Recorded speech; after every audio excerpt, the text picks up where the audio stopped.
Alhamdulillah Pak ya. Dan di kesempatan pagi hari ini terima kasih banyak Pak sudah hadir di ruang ini untuk bagaimana kita bercerita bagaimana agar kanun LKS ini menjadikan Aceh hebat. Dengan sesuai dengan keinginan daripada pemerintah pastinya bagaimana agar masyarakat paham sebenarnya bagaimana agar lembaga keuangan syariah menjadikan lembaga yang satu dan satu-satunya menjadi pilihan agar mereka dapat menyimpan uang, kemudian memberdayakan UMKM dan lain-lain sebagainya dengan lembaga keuangan syariah.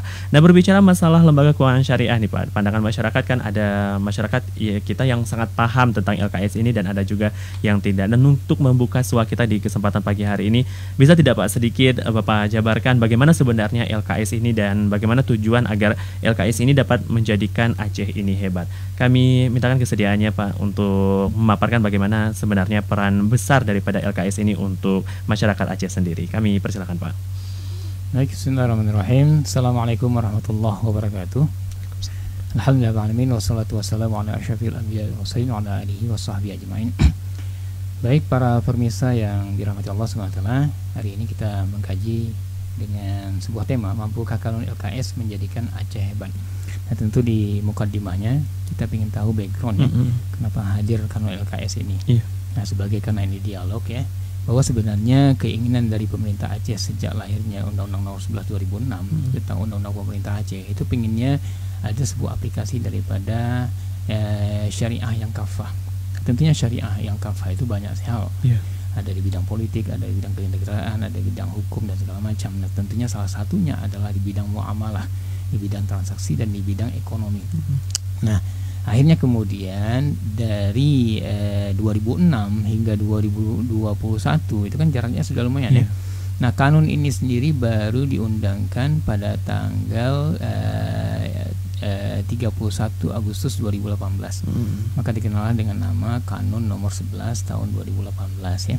Tetapi kemudian disahkan di Jakarta itu tanggal 4 Januari 2019.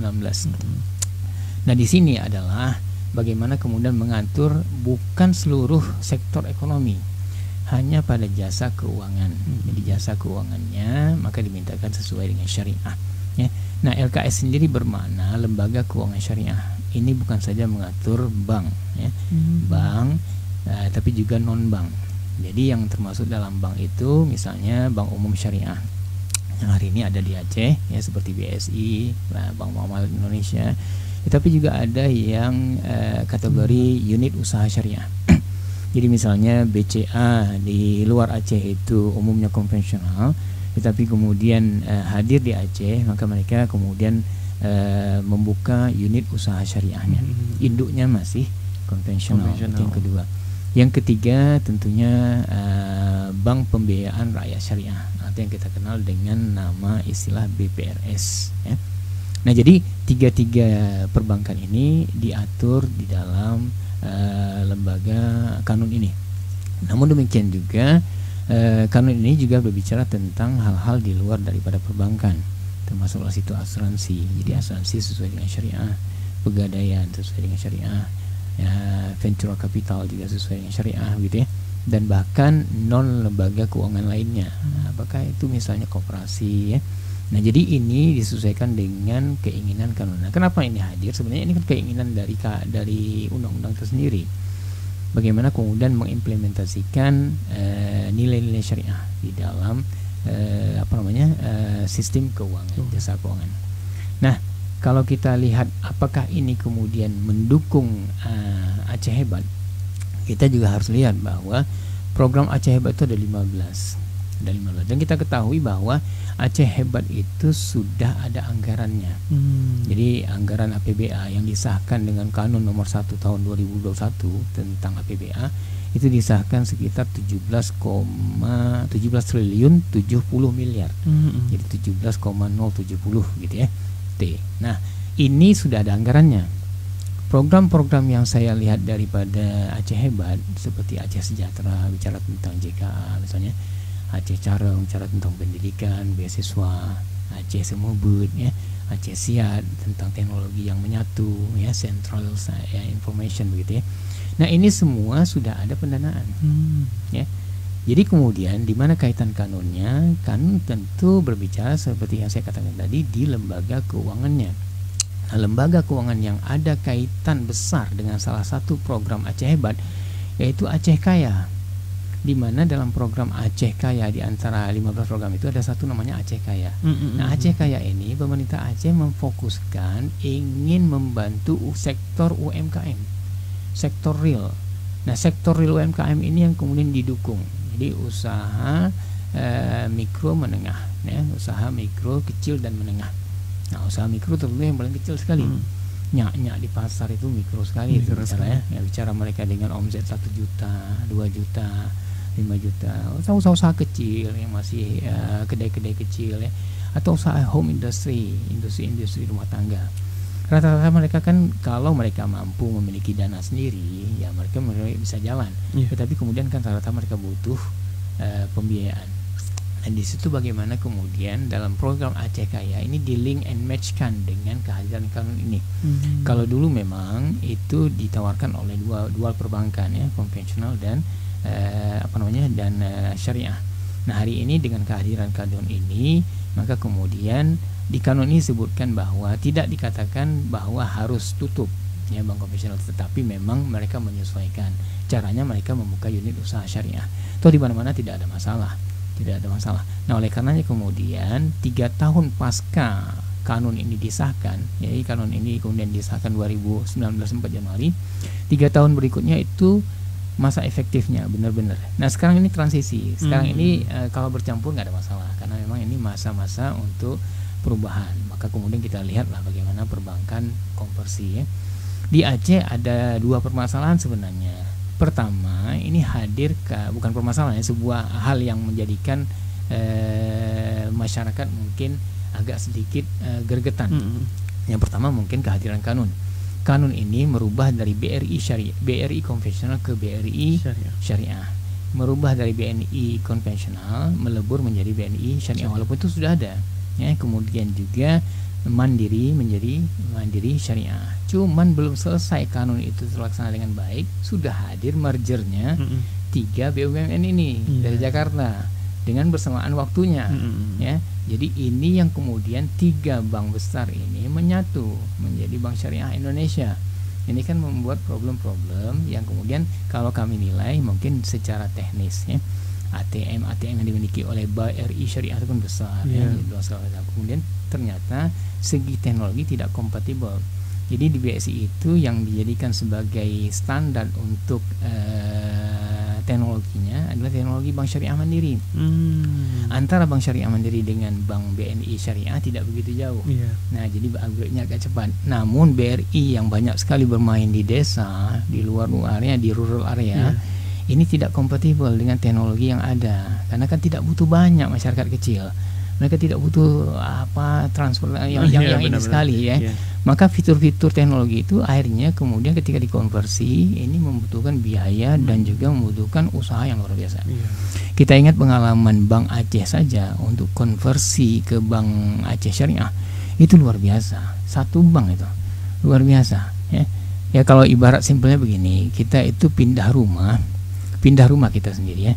Pindah ke rumah baru kita bawa barang kita pakai truk, kemudian di lemari itu seminggu belum dapat pakaian yang sama yang kita inginkan gitu ya.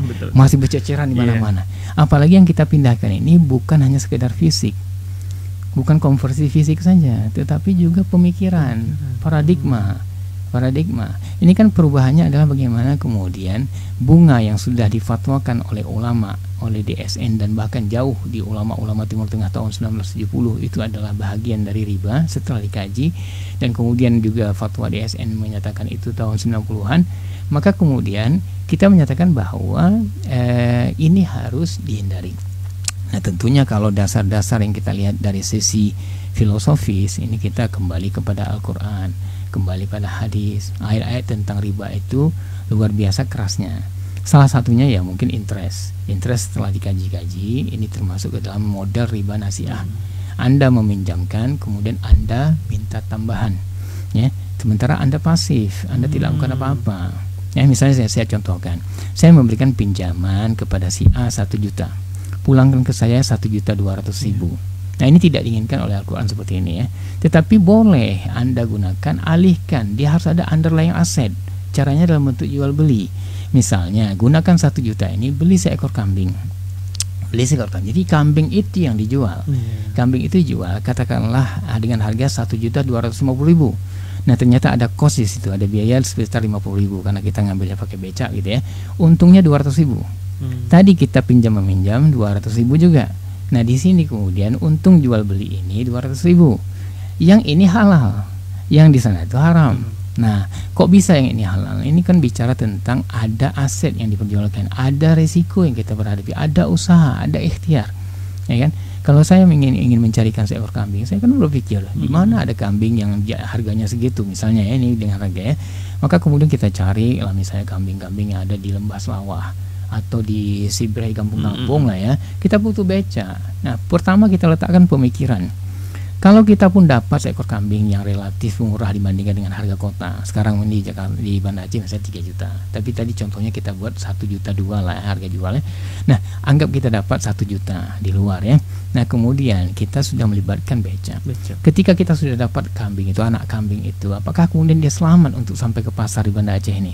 Belum tentu. Nah, situ ada resiko. Ketika dibawa pulang, becak bisa patah, kambingnya lepas dan juga patah. Maka resiko dia bisa tidak laku.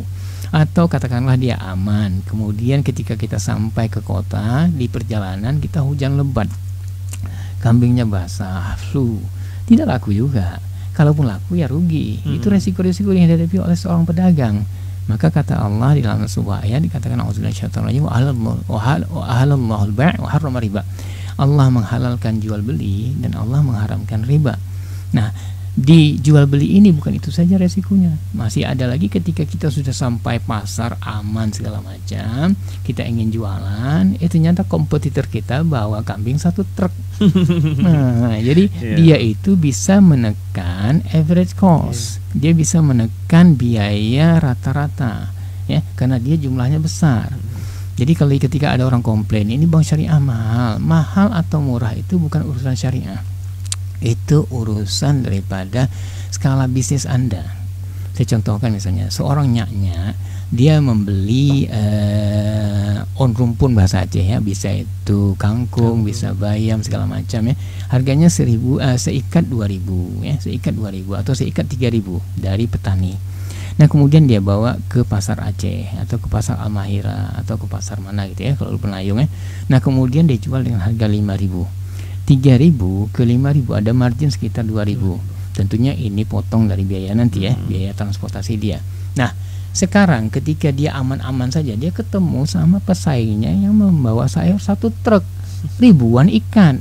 Yang memang kalaupun dia beli 3.000 seikan, dia bisa jual dengan harga 4.000 per unitnya. Karena dia bisa menekan kos itu ya, karena dia skalanya besar. Nah ya, jadi ketika kemudian dia mampu menjual 4.000, kita tidak bisa mengatakan pada nyak-nyak ini nyak tidak syar'i.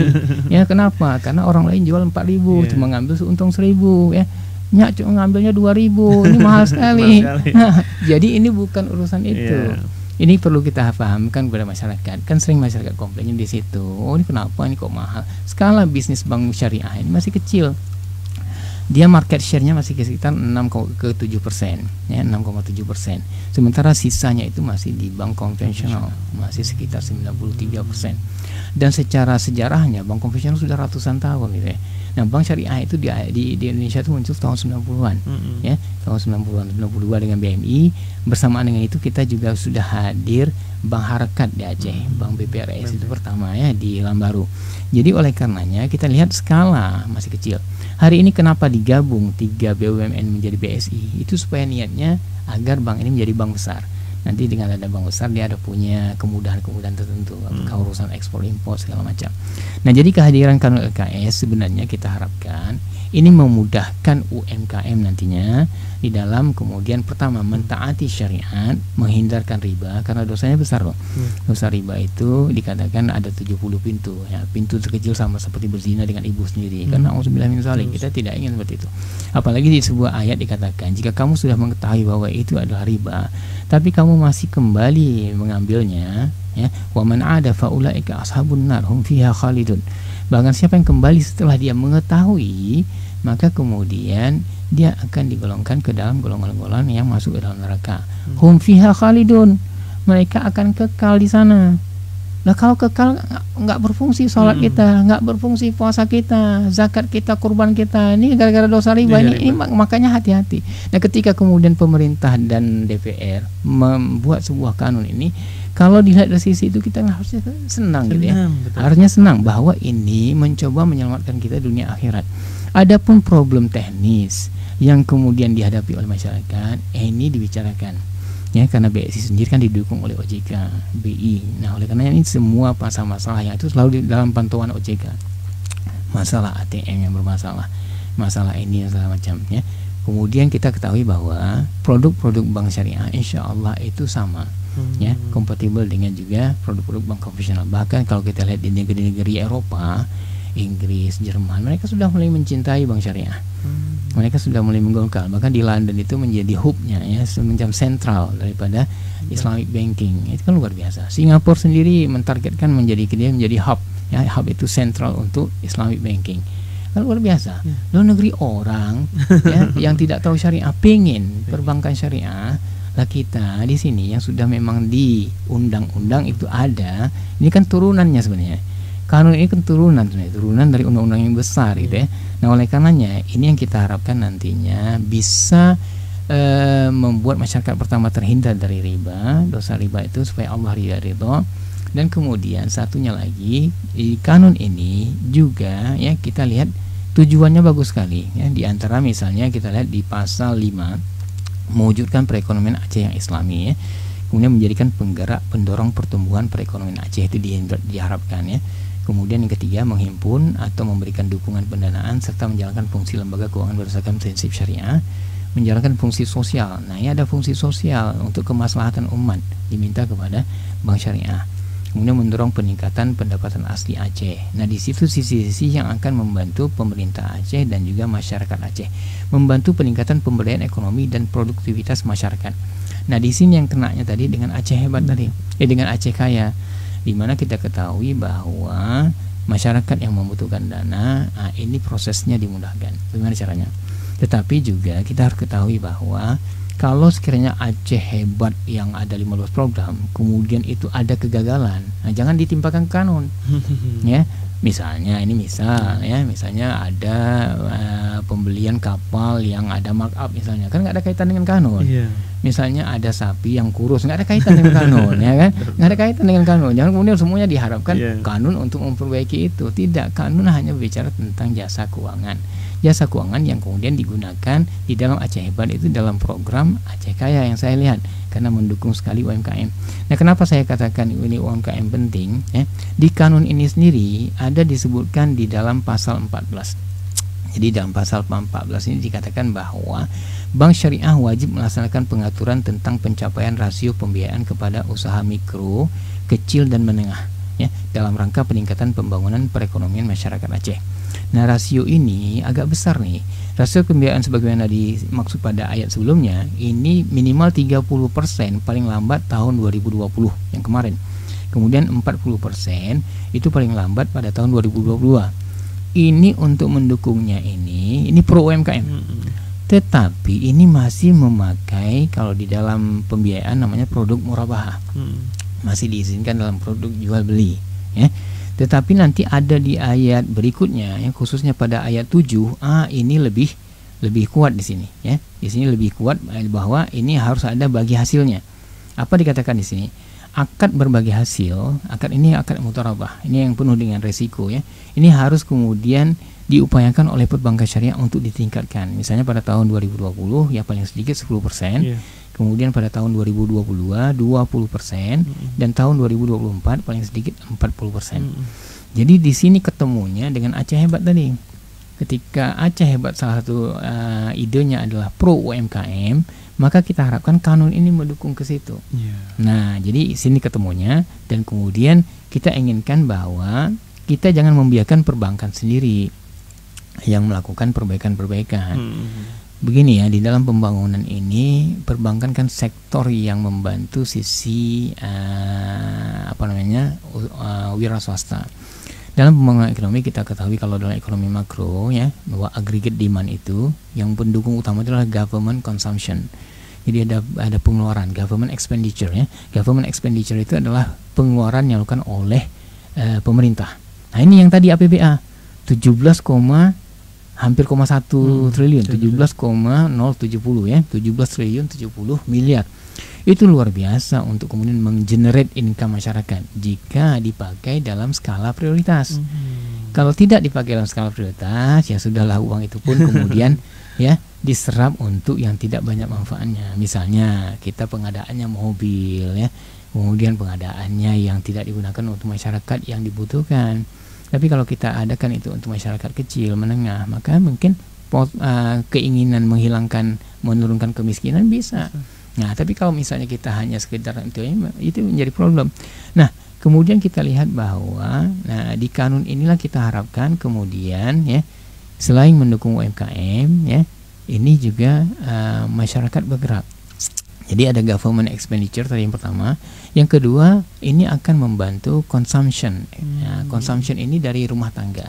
Rumah tangga ketika ada dana dia akan bergerak. Nah, ekonomi akan berputar tuh. Anda butuh sayur dari mana? Sayur oleh penjual dari mana? Dari petani hidup. Nah, cuman dalam pemerintah nggak cukup hanya sekedar menanti-nanti mereka berjualan, perlu ada bantuan. Contoh, berita kemarin kita agak miris ketika tomat di wilayah tertentu, ya, kemudian dibuang-buang karena tidak ada pemanfaatan, tidak ada additional value di situ. Harusnya kan tomat sumber untuk membuat saus. Nah, kenapa tidak produksi ini dimajukan? Ini produksi UMKM. Nah, ini tidak mungkin ke LKS kalau tidak ada entrepreneur dari yang ini, tidak ada dukungan pemerintah lokal untuk kemudian menggerakkan mereka ke arah itu. Nah, jadi saling mendukung nih, sinergi. Nah, oleh karena kemudian rumah tangga ini juga sangat dibutuhkan. Kemudian adalah investment ini kan pihak swasta. Mereka akan melirik untuk kemudian ikut membangun ketika ya proses itu transparan, proses itu kejujuran segala macam ya. Nah, kemudian kalau dia dalam ekonomi terbuka tentu berkaitan dengan ekspor impor. Bagaimana kemudian produk-produk lokal ini bisa dijual keluar. Nah, menjual keluar itu nggak mungkin si petani kita harapkan. Mereka mencoba untuk melobi Amerika, nggak mungkin. Ini perlu ada lembaga lain. Di sinilah perlu ada Kadin ya, Kamar Dagang Indonesia, perlu ada Dinas UMKM, perlu ada kita di akademisi, perlu ada, jadi seluruhnya sinergi untuk kemudian bagaimana. Jangan sampai terjadi lagi kemudian seperti ini. Jangan sampai misalnya ikan-ikan di Lampulo tidak termanfaatkan hingga busuk. Padahal ikan itu bisa jadikan untuk jadi sosis ikan. Nah, itu produksi seperti itu. Jangan kita melimpah raw material kita, tapi ternyata additional value tidak mampu kita. Kita cuma bisa jualnya raw material ya.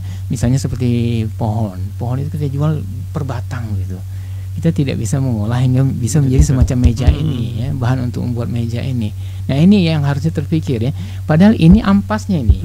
Ini meja yang cantik seperti ini ampasnya. Gitu. Itu yang terbuang gitu. Yang isinya sudah digunakan untuk hal lain yang lebih penting. Nah, oleh karena kemudian yang seperti ini harus sinergi untuk saling mendukung. Nah, kemudian kaitannya dengan LKS di situ kemudian ini sebuah program masyarakat, program daerah untuk kemudian punya usaha, mencari profit oriented, mencari keuntungan, tetapi juga untuk membuat pertumbuhan ekonomi. Nah, oleh karena kemudian ini disambut dengan kehadiran LKS dan tentunya sudah oleh yang lain ya, tetapi kemudian maksud kita bahwa kita inginnya pembangunan kita sejalan dengan keinginan implementasi syariah itu. Nah, jadi ini yang kita harapkan bahwa ada match persamaan antara Aceh Hebat dengan kehadiran kanun dalam mendukung. Jadi sektor yang kita inginkan sektor real. Kalau tidak mendukung sektor real, hanya sebatas sektor keuangan, itu belum berdampak ya. Tapi di sektor real ini penuh tantangan terbesar ini seperti di perbankan itu diminta untuk memajukan program bagi hasil yang seperti saya sebutkan tadi ya, sekian persen untuk tahun sekian ya. Ini dilema terbesar dalam memajukan program mutarabah itu adalah pada kejujuran. Kejujuran itu luar biasa dibutuhkan, dan kejujuran itu tidak mungkin kita timpakan kepada si bank. Bang, jadikan nasabah kamu jujur. Dia nggak bisa. Kenapa? Dia berapa orang kerja di bank, sementara orang ini sudah menjadi attitude, behavior. Attitude behavior itu sudah lahir dari pendidikan. Maka harus didukung oleh kurikulum SD kita. Letakkan bagaimana amanah, kejujuran, SMP, SMA, itu masukkan semua nilai-nilai itu. Takut pada Allah, iman ya, pada yaumil akhir itu perlu ya. Kisah-kisah bagaimana sejarah perjuangan Rasulullah, sahabat ya, yang mereka mengorbankan jiwa dan raganya untuk orang lain. Ini jangan terbalik, jangan orang lain dikorbankan untuk kepentingan kita. Nah, kalau ini masih terjadi, jangan salahkan kanun ya, jangan salahkan kanun. Jadi ini yang kita inginkan, bahwa kemudian dukungan pendidikan ada, kemudian juga dukungan hukum seperti ini ya. Nah, DPR sudah menghasilkan kanun ini, jangan cuman setelah itu diam. Nah, jadi ayo apa yang bisa ya, pemerintah dievaluasi kembali, kemudian diawasi kembali. Pemerintah juga jangan ragu, misalnya ya sudah, kalau kita sudah sepakat dengan ini, kemudian kita gerakkan apa yang kurang, duduk bersama pemerintah, OJK, BI ya, para bankir ya, kemudian juga dengan wira swasta ya, dengan usaha-usahawan, dengan masyarakat. Ayo kemana?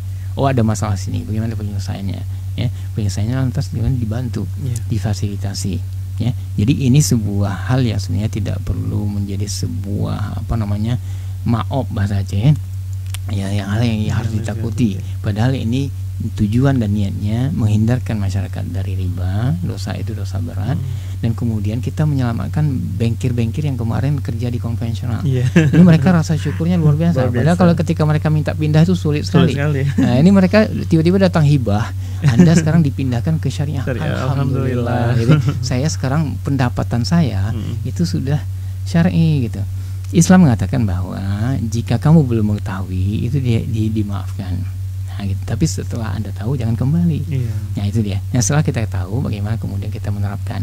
Adapun ada sedikit hambatan, itu solusi yang perlu diselesaikan. Saya pikir itu yang bisa kita sampaikan sebagai mukaddimah kita pada kali ini. Baik, menarik sekali pastinya apa yang disampaikan oleh Dr. Isra tadinya untuk seluruh syahdarawun di rumah, bahwa kita jangan menjadikan ini suatu ketakutan seperti itu, bahwa ternyata kanun syariat ini sama saja dengan konvensional, kemudian ini tidak mendukung program Aceh Hebat dan lain sebagainya. Ternyata walaupun ada tantangan, hambatan yang dihadapi oleh LKS sendiri, namun ini merupakan salah satu tujuan kita bersama, bagaimana agar lembaga keuangan syariah, terus apapun yang baik yang tadi dikatakan bank ataupun non bank atau BPRS, ini semuanya tergabung dalam dunia syariah, agar kita benar-benar hidup dalam ekonomi yang dunia syariah kemudian menuju akhirat yang syariah, seperti itu. Untuk seluruh syahdarawun di rumah, kita akan kembali saat lagi pastinya dalam program Talkshow Interaktif bekerjasama dengan Dinas Syariat Islam Provinsi Aceh bersama dengan Dr. Isra Ahmad Syah, BEC, MEC, MSc, di kesempatan pagi hari ini pastinya untuk edisi Kamis 5 Agustus 2021.